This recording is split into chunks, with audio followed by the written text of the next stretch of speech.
Welcome back to Good Morning Boss. Mga boss, sa punto pong ito, alamin natin ang lagay ng panahon at ang updates patungkol kay Bagyong Luis with Amor De Rosa sa Panahon TV, live sa Pag-asa DOST. Good morning, Amor.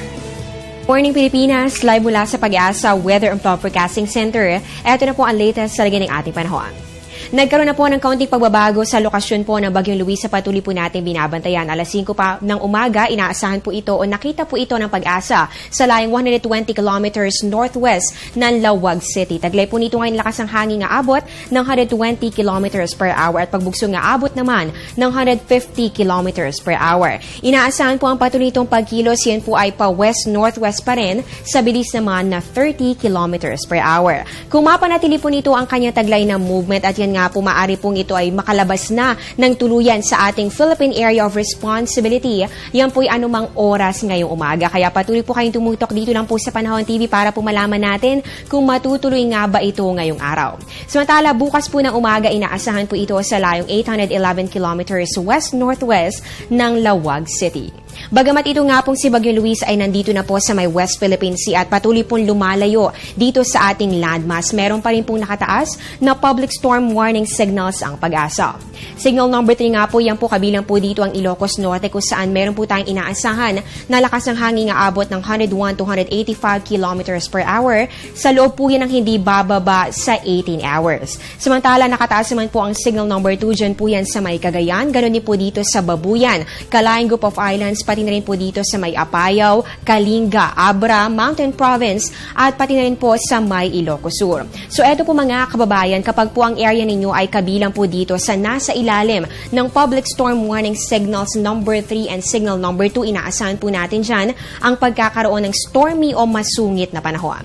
At kapag naman po Signal number 1, katulad na lamang po ng mga areas dito po sa Isabela, Ifugao, Nueva Vizcaya, Benguet, La Union, Pangasinan, at pati rin po dito sa may Batanes Group of Islands, inaasahan po natin ang lakas ng hangin nga abot ng 30 to 60 kilometers per hour. Yan po ay sa loob ng hindi bababa sa 36 na oras. Inaasahan po natin para po sa mga areas sa ito ang maulang panahon na meron pa rin pong kasamang gusty winds o yung mga pagbugso ng hangin.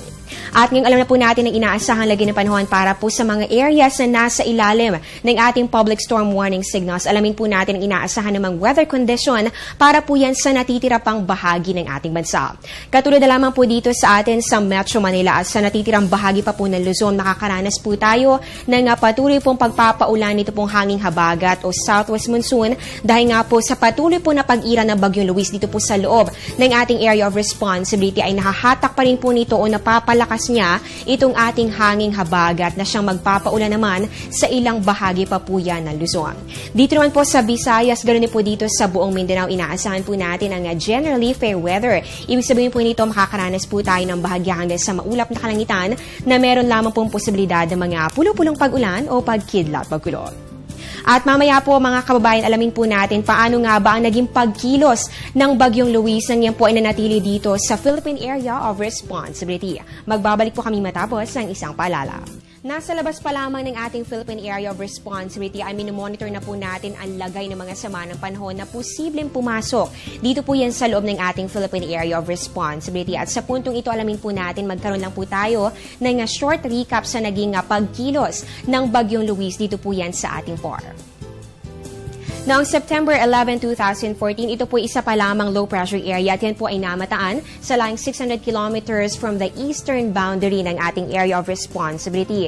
Ito naman po ay na-develop din sa pagiging isang ganap na bagyo o tropical depression at namataan sa layong 1,400 kilometers east of Visayas. Pagsapit naman po ng September 12, 2014, ito po nga tropical depression na tinawag po natin na Bagyong Luis ay namataan po sa layong 1,050 kilometers of Virac, Catanduanes. Ito nga po ay nasa loob na ng ating area of responsibility at ito po ay bago po matapos ang araw ay lalo pang lumakas sa pagiging isang tropical storm.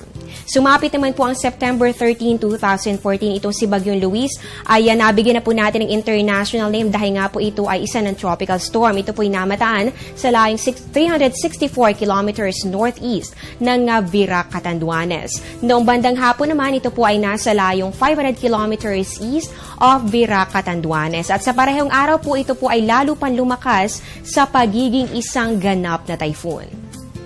Kahapon naman po, September 14, 2014, ito po nga si Bagyong Luis ay na-develop into typhoon at yan nga po ay naglandfall sa boundary po yan ng Cagayan at Isabela. At kung inaasahan nga po natin kung magpatuloy po ang pagkilos nito nga si Bagyong Luis, inaasahan po natin ito po ay maaari ng makalabas ng tuluyan ng ating Philippine Area of Responsibility within the day o ngayon po yung araw ng Lunes. Kaya patuloy po kayong tumutok kung ano nga ba ang magiging pagbabago sa movement ng nasabing bagyo. Atin po muna ang latest mula dito sa Pag-asa. Abangan niyo po ang susunod kong update mamaya po yung alas 10 ng umaga. Dito pa rin po yan sa Telebisyon ng Bayan. Ako po ang inyong weather lover, Amor La Rosa, na nagsasabing ang taong handa at may nahon, kayang lagpasan ang hamon ng panahon. Good morning po sa inyong lahat. Maraming salamat sa iyo, Amor La Rosa.